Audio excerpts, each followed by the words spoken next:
Hey everybody, John Link. We talk about September being the worst month of the year for stock market returns.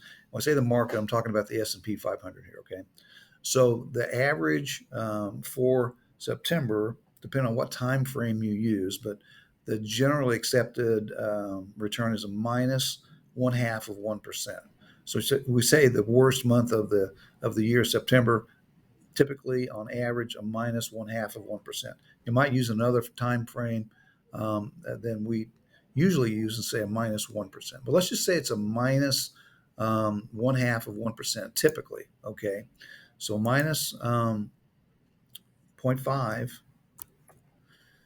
is is an average times 12. So if we annualize it, it means we have an annualized rate of returns for September on average overall minus 6%.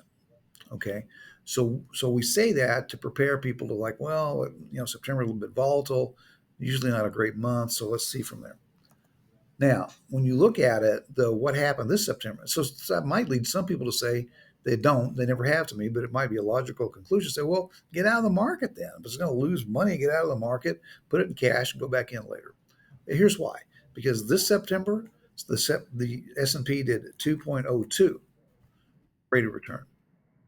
Market represented by the S&P 500, 2.02% times 12 would be an annualized rate of return of 24.24%. That's why you can't outguess the market, right? So if we had gone and said we're going to pull our horns in here because, oh my gosh, September we typically lose a half percent, 6% annualized. But now this year, this September, the market made 2.02%, 24% annualized. That's the reason that you have to stay invested. We have to be vigilant and managed, but we have to stay invested. Also, um, it might you might say, well, what's that mean for October then? I don't know. Is the answer. I don't know. It's the market. But I would think that there may be some additional volatility. Just me thinking, and kind of getting back to the averages and everything. October is typically not the greatest month either. So what we made an annualized rate of 24% September may give some of that back in October.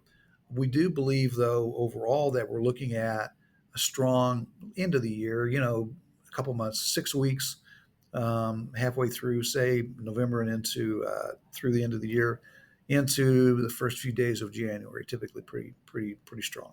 But anyway, so I thought it was very interesting. That's the reason we stay invested. Is we don't want to. You'd have been mad at me, right, if we had missed out on a gain if we're sitting in cash.